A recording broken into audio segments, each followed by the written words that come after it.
여호와여 나의 대적이 어찌 그리 많은지요. 일어나 나를 치는 자가 많으니이다.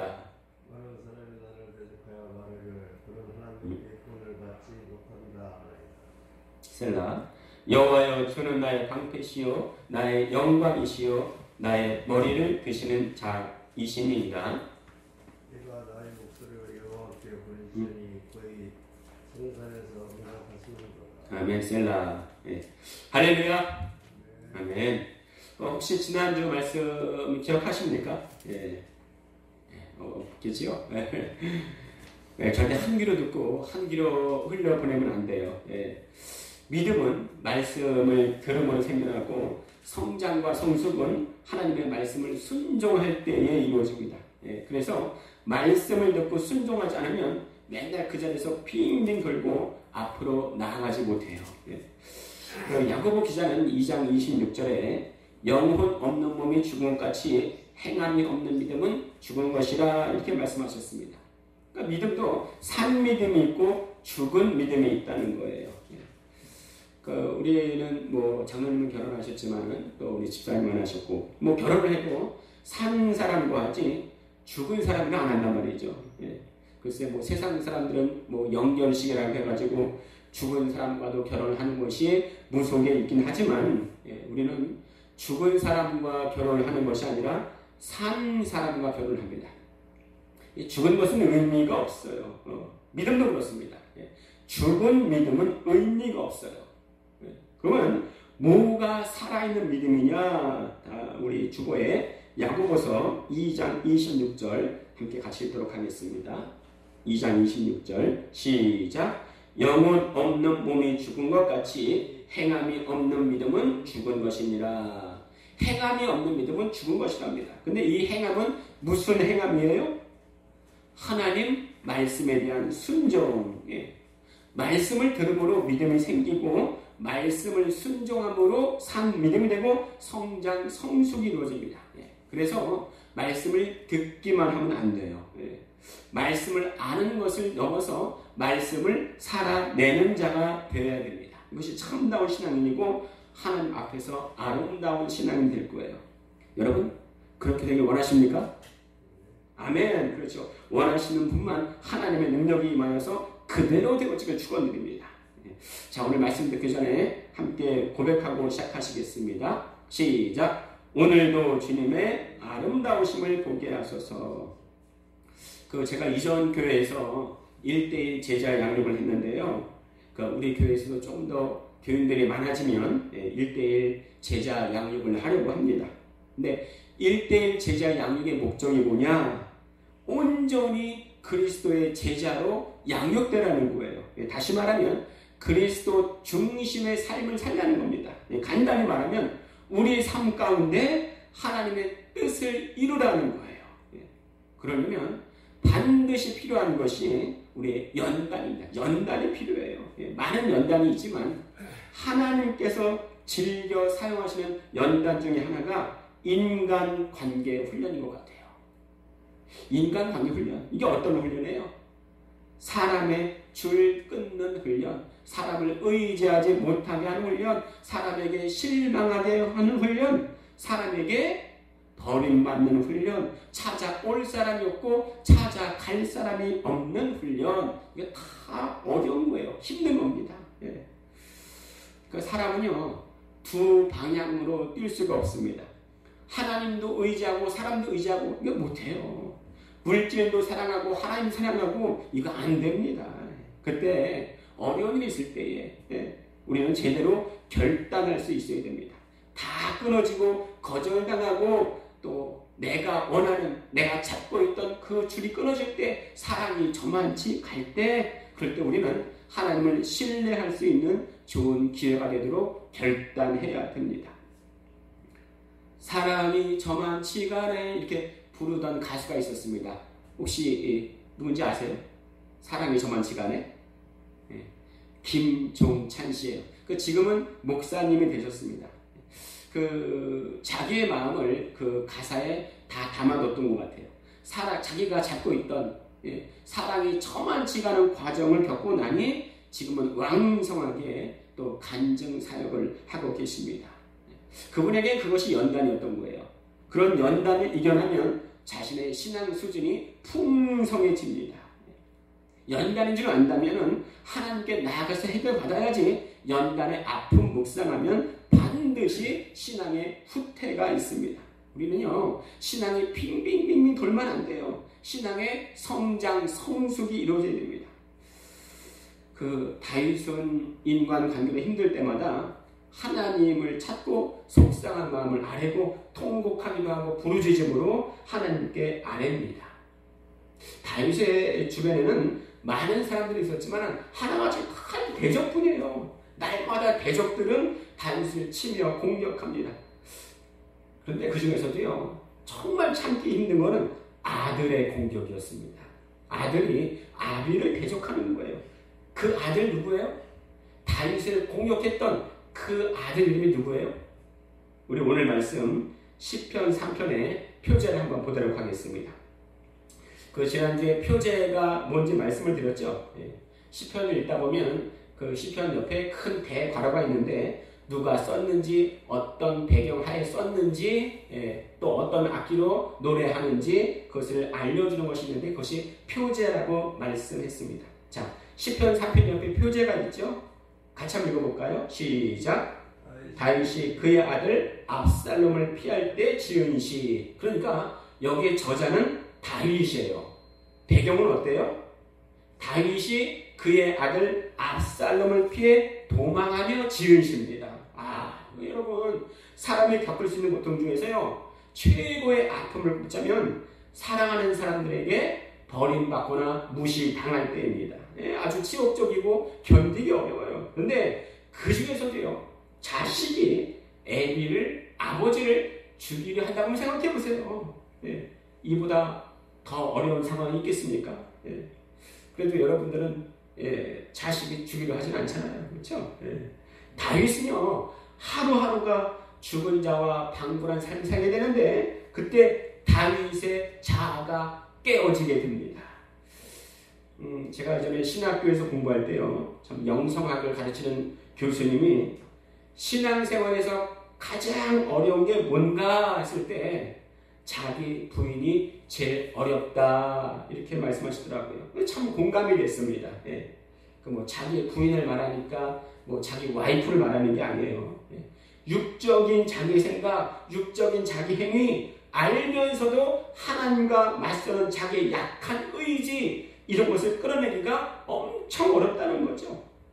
이 전쟁을 전문 용어로 자기 자아를 죽인다 이러는 거예요. 더 짧게는 자기 부인 그러는 거예요. 그런데 자기 자아는요, 다른 데서 죽는 게 아닙니다. 버림받을 때, 거절당할 때, 사랑하는 사람에게 실망당할 때, 그때만큼 자아가 깨진 때도 없는 것 같아요. 그러니까 우리는 삶에서 버림받아봤자 겨우 몇 사람에게 거절당하고 버림당하고 미움받을 겁니다. 그런데 수많은 사람들에게 거절당하고 버림당하고 미움당하신 분이 계세요. 누구예요? 예수님입니다. 예수님. 예수님이요, 원래 그를 대적하는 사람에게서 그런 취급받는다면 능히 견뎌낼 수 있을 거예요. 원래 그러니까, 그 사람들은 원래 그러니까 기대도 안 합니다. 그런데 예수님의 바로 곁에서 가장 친숙한 제자가 예수님 버리고 거절한다면 이거 기가 막힐 노릇입니다. 예수님의 제자 중에 누가 그랬습니까? 다 그랬어요. 다 그랬습니다. 죽음 앞에서 예수님 버리고 다 떠나갔습니다. 그런데 그렇게 다 도망가도록 이를 꾸민 사람이 누구예요? 우리 주보에 함께 시편 41편 9절을 같이 읽도록 하겠습니다. 시작. 내가 신뢰하여 내 떡을 나눠 먹던 나의 가까운 친구도 나를 대적하여 그의 발꿈치를 들었나이다. 이게 뭔 상황이에요, 이게요? 이게 분명 시편 41편 구약 말씀이에요. 근데 여기서 내는 예수님을 말합니다. 가까운 친구는 가룟 유다를 말해요. 이전에 말씀드렸지만 성경에 구약이 필요한 것이 뭐냐면은 구약은 신약의 비유, 예표, 그림자라 말씀하셨습니다. 누구를 나타내기 위하여? 예수 그리스도를 나타내기 위한. 그래서 구약을 하나하나 곱씹어 보다 보면은 예수님을 알 수가 있습니다.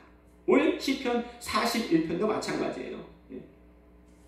여기서 내는 예수님 말하고요. 가까운 친구는 가는 유다를 말하는데요. 그런데 예수님이 유다를 어떻게 보시는가? 어떻게 보신답니까? 내가 신뢰하던 자다. 그리고 떡을 나눠 먹던 나의 가까운 친구다. 이렇게 말씀하세요. 그런데 그 유다가 어떻게 했습니까? 대적하여 발꿈치를 들었나이다. 말씀하세요. 마귀스했다는 거예요. 마귀스. 예수님의 측근에서. 근데 유다뿐입니까? 우리 한번 이사야 50장 6절 주고 있는데 함께 읽도록 하겠습니다. 시작. 나를 때리는 자들에게 내 등을 맡기며 나의 수염을 뽑는 자들에게 나의 뺨을 맡기며 모욕과 침뱉음을 당하여도 내 얼굴을 가리지 아니하였느니라. 예수님의 모습이에요. 우리 한번 밑에 시편 22편 7절에서 8절 같이 읽도록 하겠습니다. 시작. 나를 보는 자는 다 나를 비웃으며 입술을 비죽거리고 머리를 흔들며 말하되 그가 여호와께 의탁하니 구원하실 걸 그를 기뻐하시니 건지실 걸 하나이다. 이게 누구예요? 다 누구를 말하는 겁니까? 예수님 말하는 거예요. 예수님이 십자가에 섰을 때 예수님을 조롱하던 사람들 그대로입니다. 그래서 성경에 굵직한 사건들이 다 누구를 말하는 거예요? 예수님이 예수님.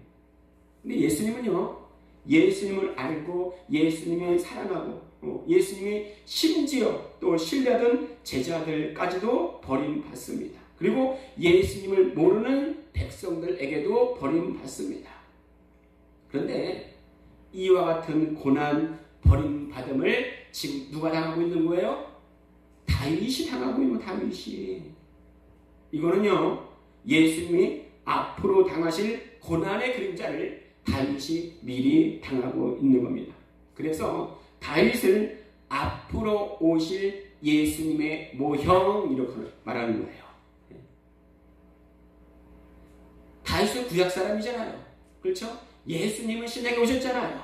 그런데 다윗이 미리 당하고 있단 말이죠. 그럼 예수님 이전에 하나님의 사람이 고난받았다면 예수님 이후에 하나님의 사람은 고난받지 않을까? 우리 한번 골로새서 1장 24절 우리 주고 있는데 함께 읽도록 하겠습니다. 시작. 나는 이제 너희를 위하여 받는 괴롭을 기뻐하고 그리스도의 남은 고난을 그의 몸된 교회를 위하여 내 육체에 채우노라. 이거 누가 한 말이에요? 누가 한 말입니까? 바울이 한 말이죠. 바울. 그런데 이 말씀에서 굉장히 이상한 말씀이 있어요. 그리스도의 남은 고난이래요. 남았다는 건 아직 다 치르지 않았다는 거예요. 근데 아니 예수님 죽으실 때 어떻게 말씀하셨어요? 내가 다 이루었다 하셨는데 아니 그리스도의 남은 고난 이게 이해가 되십니까? 아니 예수님이 완전하게 죄를 씻지 않으셨나? 완전한 고난 받지 않으셨나? 예수님의 죽으심은 완전한 속죄가 아니었나? 이렇게 생각할 수도 있을 거예요. 아니요. 예수님의 죽으심은요 그 자체로 완전하십니다. 그런데 왜 그리스도의 남은 고난이라고 했을까요? 우리 디모데후서 3장 12절 한번 같이 읽도록 하겠습니다. 시작. 무릇 그리스도 예수 안에서 경건하게 살고자 하는 자는 박해를 받으리라. 그 밑에 요한복음 15장 19절에 있습니다. 같이 읽겠습니다. 너희가 세상에 속하였으면 세상이 자기의 것을 사랑할 것이나 너희는 세상에 속한 자가 아니요 도리야 내가 너희를 세상에서 택하였기 때문에 세상이 너희를 미워하느니라. 그렇습니다. 진정한 신앙인은 세상이 추구하는 바와 정반대의 길을 걷는 사람이에요. 내가 정말 예수 믿고 진실한 신앙인이라면 세상의 손가락질을 받게 되어 있습니다. 지금도 그렇지만 앞으로의 세상은요 더욱더 하나님의 말씀에서 비껴나갈 거예요. 우리 옛적 어르신들은요 믿던지 안 믿던지 황당하고 얼토당토한 일이 일어났을 때는요 말세야 놀랄 노자다 그런 말씀을 자주 하셨습니다. 저도 어릴 때 그런 말들을 참 많이 들었어요. 근데 그분이 믿던 분은 아니에요. 믿지 않더라도요, 기본 양심이 있었어요. 믿지 않더라도요, 지켜야 할 규범은 있었습니다. 그런데 이게 지금은 완전히 무너지고 있어요. 완전히 무너지고 있습니다. 왜 그래요? 성경의 예언을 이루어 가시는 거예요. 우리 함께 디모데후서 3장 1절에서 5절 같이 교독하도록 하겠습니다. 너는 이것을 알라. 말세에 고통하는 때가 이르러 사람들이 자기를 사랑하며 사랑하며 구매하며 비명하며 부모를 가욕하며 감사하지 아니하며 거룩하지 아니하며 무정하며 원통함을 풀지 아니하며 모함하며 절제하지 못하며 사랑하며 선한 것을 좋아하지 아니하며 비신하며 조급하며 자만하며 쾌락을 사랑하기를 하나님 사랑하는 것보다 다하며 5절 같이 읽겠습니다. 경건한 모양은 있으나 경건한 능력은 하니 이 같은 자들에게서 네가 돌아서라 말씀하십니다. 그래요. 이게 바로 말세에 일어날 표징이라 말씀하십니다. 돈을 사랑하고 자랑하고 교만하고 비방하고 무정하고 원통함 풀지 아니하고, 네, 사전에 뭐라 그랬어요? 쾌락 사랑하기를 하나님 사랑하는 것보다 더하니, 이런 것에서 너는 돌아서라 말씀하십니다. 그런데 여러분, 세상을 짝 하고 나면 이런 데서 돌아서는 게 결코 쉽지 않습니다. 중독되면요, 빠져나오지 못해요. 그래서요, 나를 유혹하고 신앙생활을 혼미케 하는 세상의 모든 올무와 시험이 내가 짊어져야 할 예수 그리스도의 남은 고난이 될 수가 있습니다. 예수 그리스도 남은 고난이 뭐예요? 나를 유혹하고 신앙생활을 혼미케 하는 세상의 모든 올무와 시험이 바로 내가 짊어져야 될 십자가고 남은 고난이라는 거예요. 예수님이 내 죄를 위해서 십자가를 지셨습니다. 그렇다면 말세는요, 하나님보다 쾌락사랑을 더 사랑하시는데 이 중독에서 빠져나오려면요, 나도 이 십자가를 져야 돼요. 십자가를 통과해야 됩니다. 이게 자기 부인이에요. 이게 얼마나 힘들지 몰라요. 그래서 십자가는 눈물입니다. 눈물이에요.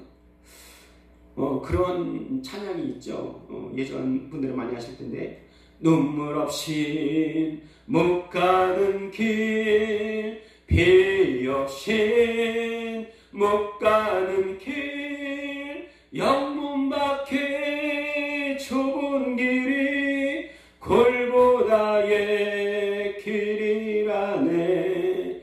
영생복날 얻으려면 이 길만은 걸어야 해. 배고파도 올라가고 춥더라도 올라가세. 이게 어떤 길입니까? 십자가의 길입니다. 십자가의 길입니다. 눈물 없이 못 가는 길, 피 없이 못 가는 길, 영문 밖에 좁은 길이 골고다의 길이라네. 영생복날 얻으려면 이 길만은 걸어야 해. 배고파도 올라가고 죽더라도 올라가세. 우리 선조들의 믿음의 고백이었습니다. 이 말세에요, 우리가 넉넉히 승리하려면 이 신앙의 자세가 있어야 돼요. 이 신앙의 고백이 있어야 됩니다. 여러분, 정말로 지금 주님 오실 그때에 가까이졌음을 우리는 알고 깨어 있어야 돼요. 주님의 다시 오심에 경종을 들을 수가 있어야 됩니다. 이러한 때에 우리는 어떠한 사람이 되어야 되는가? 대단한 사람이 되어야 돼요. 지난주에 누가 대단한 사람이라고 그랬습니까? 세상에서 잘 나가는 사람이에요? 특별한 사람이에요? 그거는요, 세상에선 대단한 사람인지 대단한 사람인지 모르지만 대단한 신앙의 사람은 아닙니다. 대단한 신앙의 사람은요, 고난 속에서 자기의 어떠함을 인식하고 하나님 앞에 무릎 꿇어 기도하고 그 결과는 하나님께 맡기는 자야. 이게 신앙의 대단한 사람이에요. 자, 그런데 이런 대단한 신앙의 삶을 살았던 사람이 누구냐? 오늘 말씀의 다윗입니다. 그렇게 신앙의 대단한 삶을 산 다윗을 보고 하나님은 어떻게 말씀하시는가? 너는 내 마음에 합한 자다. 내가 너를 사랑한다 말씀하십니다. 우리만 하나님께 대하여 우리의 믿음과 사랑을 하나님께 고백하는 게 아니에요. 우리 주님도 우리를 향하여 고백하십니다. 너는 내 마음에 합한 자다. 내가 너를 사랑한다.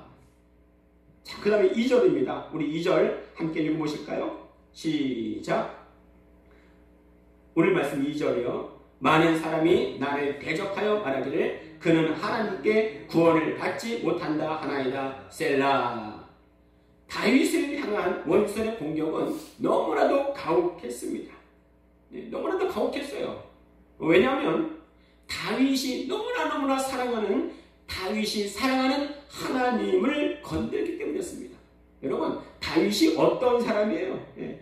블레셋과 전쟁할 때에 많은 적군들이 하나님을 모욕하니 어리고 작은 키에도 거침없이 골리앗을 향하여 달려들던 용맹무쌍한 무사였습니다. 장군이었습니다. 그런데 지금 무사람들이 다윗이 사랑하는 그 하나님을 모욕하게 하는 거예요. 모욕하는 거예요. 이것만큼 다윗을 힘들게 한 것도 없었습니다. 우리 지난 10월 27일 그 광화문 일대에서 악법 반대 집회가 있었죠. 세상 사람들은요 반대하지도 않았습니다. 왜요? 하는지도 몰랐어요. 그런데 정작 적극적으로 그 집회를 반대하는 자가 누구인지 아십니까? 우리나라에서 유명하다고 하는, 이름만 들어도 누구나 아는 자칭 참 그리스도인이라고 하는 기독교 윤리 문제를 아주 중요하게 여기는 분이 아주 적극적으로 그 집회를 반대했습니다. 여러분, 진짜 저분요 밖에 있지 않습니다. 안에 있어요. 여러분, 오늘 예수님을 판 사람이 누구예요? 밖에 있던 사람입니까? 안에 있었던 가룟 유다였습니다. 다윗은요 자신을 공격하고 대적하는 것이 견딜 수 있었지만 자신이 사랑하고 섬기는 하나님을 공격한다는 것은 정말 참기 힘들었을 겁니다. 우리는 지금 이 세대에 하나님의 이름이 짓밟힌 것에 대해 마음 아파하고 기도하고 무릎 꿇고 하나님 편에 서야 돼요. 다윗이 그랬습니다. 다윗이 그랬어요. 여기에 다윗의 진가가 있는 것입니다.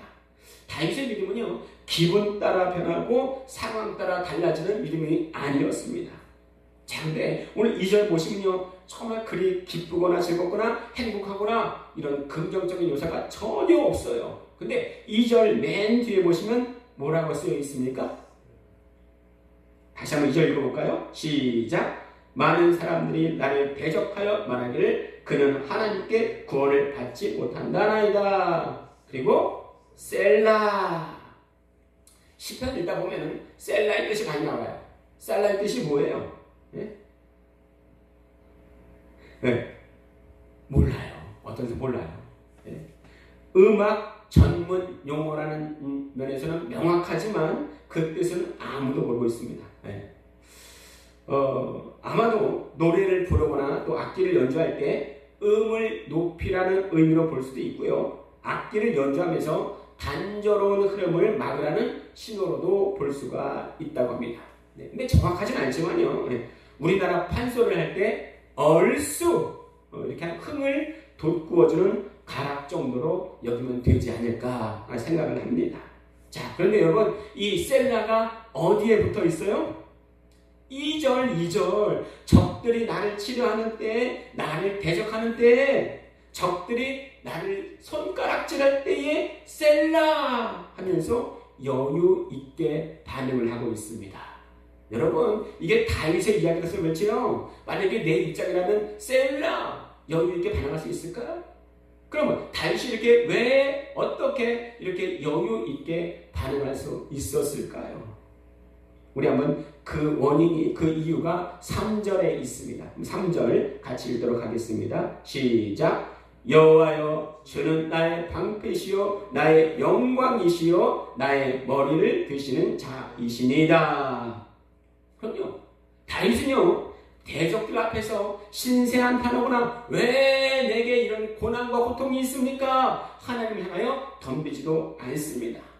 어떻게 해요? 다만 신실하시고 선하신 하나님을 찬양하고 높여드리고 있습니다. 다윗의 신앙은 어떤 경우에도 하나님을 신뢰하는 거였습니다. 어떤 경우에도 찬양의 제사로 나아가는 것이었습니다. 어떤 현실 앞에서도 하나님의 목적 알아가고 그분의 뜻을 기다리고 수용하는 것이었습니다. 바로 이것이 다윗의 영성이에요. 바로 그것이 하나님을 기쁘게 하였습니다.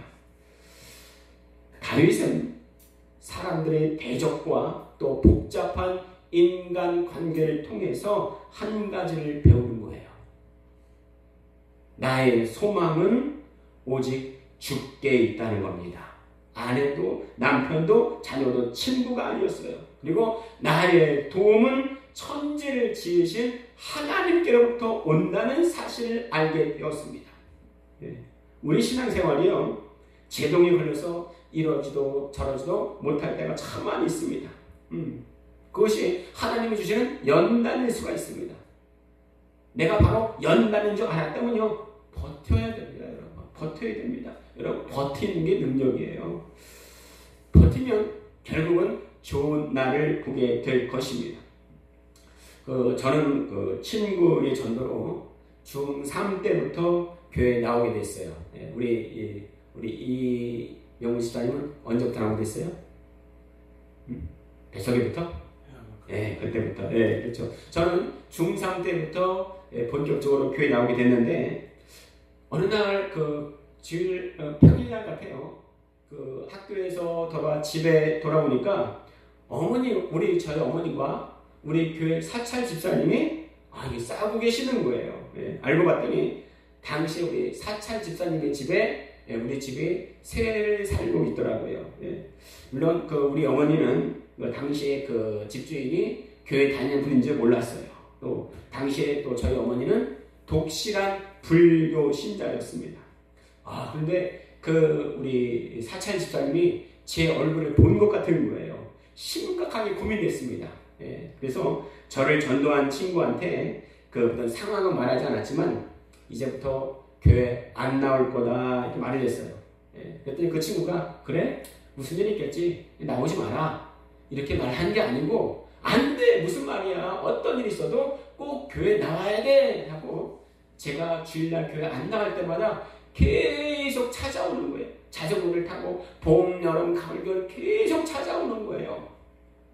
그때마다 저는 도망가기 바빴습니다. 근데 문제는 뭐냐면 그 친구와 저가 같은 반이었다는 거예요. 제가 주일날 안 나가면은 월요일날 난리 부르스를 칩니다. 왜 안 나왔냐, 온다냐, 다음 주에 꼭 나와라. 월요일부터 토요일까지 계속 말을 하는 거예요. 그럼 주일날 저는 나갈 때도 있고 안 나갈 때도 있고 거의 나가지 않습니다. 나가지 않으면 또 찾아오는 거예요. 그런데요, 그때는 정말 지겨웠습니다.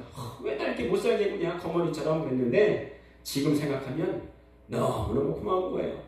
만약에 그 친구가 나를 잡아주지 않았다면 나는 지금 어떻게 됐을까? 그리고 만약 그때 내가 버티지 못했으면 어떻게 됐을까? 생각됩니다. 근데 지금 저희 어머님이 은퇴 권사님이 되시고 또 저희 아버지는 은퇴 집사님 되셨는데 그때 버티지 못했다면 이런 일이 일어나지 못했을 거예요. 여러분, 버티는 게 능력입니다. 그런 연단이 있어야 내 자아가 깨지고 하나님께서 기도 가운데 어떻게 역사하시는지도 볼 수가 있을 거예요. 그렇게 고난 속에서 다윗이 한 일은 아픔을 묵상하지 않고 여호와 하나님께 부르짖으니 하나님께서 응답하신 것을 봅니다. 우리 오늘 말씀 함께 4절 같이 읽도록 하겠습니다. 시작. 내가 나의 목소리로 여호와께 부르짖으니 그의 성산에서 응답하시는도다. 그의 성산에서, 성산에서 응답하신답니다. 그러니 우리 교회 참 이름을 잘 지었다 싶어요. 우리 교회가 성산교회잖아요. 그것도 그냥 성산이 아니고 아름다운 성산교회. 성산에서 응답하신다. 다윗이 자기를 적대하는 무리들 앞에서 여유를 가질 수 있었던 것은 절대자이신 하나님께서 자기를 보호할 것이라는 온전한 확실한 확신이 있었기 때문입니다. 그런 믿음이 있는 사람은요, 하나님께 부르짖어서 기도할 수가 있어요. 힘들고 어려운 가운데서도요, 정말 나의 도움이 나의 반석이 하나님이시라는 것을 안다면 하나님 앞에 무릎 꿇어 기도할 수가 있습니다. 저는 우리 교회 안에서 참 마음에 드는 성구가 있는데요. 이거는 이 교회가 여기 있는 동안에 바꾸고 싶지 않아요. 여러분의 교회 오른쪽 벽면에 보면은 불안관이라고 그러나요? 뭐라 그러나요? 스크린이라고 그러나요? 예, 다 보이실 텐데 시편 27편 7절 시편 277입니다. 우리 한번 같이 크게 한번 읽어볼까요? 시작! 여호와여 내가 소리내어 부르짖을 때 들으시고 또한 나를 긍휼히 여기사 응답하소서. 너무 좋죠? 너무 좋아요. 다시 한번 크게 읽어볼까요? 다시 한번 크게 읽어볼게요. 시작! 여호와여 내가 소리내어 부르짖을 때에 들으시고 또한 나를 긍휼히 여기사 응답하소서. 누가 이렇게 부르짖을 수 있습니까? 온전히 하나님을 신뢰하는 사람. 어떤 사람은 이럴 수 있어요. 아니 하나님께서 그냥 일방적으로 이루어 주시면 되지 너 또 뭐 기도를 해. 하나님 내가 구하기도 전에 이미 알고 계시는데 내 머리털까지도 세시는 분인데 아이고 기도가 필요해. 그런데 하나님 우리에게 뭘 원하고 계시는가? 우리 주보에 에스겔 36장 36절에서 37절 우리 교독하도록 하겠습니다. 너희 사방에 남은 이방 사람이 나 여호와가 무너진 곳을 건축하며 황폐한 자리에 심은 줄을 알리라. 나 여호와가 말하였으니 이루리라. 37절 이같이 말씀하셨느니라. 그래도 이스라엘 족속이 이같이 자기들에게 이루어주기를 내게 구하여야 할지니라. 아멘. 여러분 이 말씀은요 바벨론에서의 포로 기간이 70년 동안을 정했다. 하나님 말씀하신 거예요. 70년 이후에는 내가 일을 진행하겠다. 풀어주겠다. 하나님이 선포하십니다. 그런데 37절은 어떻게 말씀하세요? 너는 그럴지라도 그렇게 되도록 기도하라 말씀하세요. 왜 그래요? 하나님은 기도를 통해서 우리와 소통하고 계시는 거예요. 그렇게나 우리와 좋은 관계를 맺고 싶어하는 거예요. 함께하고 싶은 거예요. 다시 말씀드리지만 하나님께서 주시는 고난은 문제 해결이 답안이 아니고 우리와 좋은 관계를 이루는 게 진정한 해답입니다. 답안이에요. 이것을 마음에 깊이 깨닫고 하나님의 마음 안에 들어가면 좋겠습니다. 하나님의 마음 안에 들어간 사람만 이것을 깨달을 수가 있어요. 이렇게 하나님의 마음을 깨달은 사람만이 자기 부인을 할 수가 있습니다. 자, 오늘 들으신 말씀을 생각하면서 다 같이 통성으로 기도하는데요. 첫 번째는 세상에서 지치고 힘들고 절망할 때 다윗처럼 세상에 굴복하지 아니하고 오히려 당한 고난을 우습게 여기고 하나님만 바라볼 수 있는 영성을 주시옵소서 기도하시고, 두 번째는 무엇보다 성령으로 충만한 나와 모든 교인들 다 되게 하여 주시옵소서. 이 시간 우리가 주여 한번 부르시고 통성으로 기도하도록 하겠습니다. 주여! 살아계셔서 지금도 역사하시는 하나님 아버지, 참으로 우리가 아버지 하나님이여 오늘 다윗의 하나님 말씀을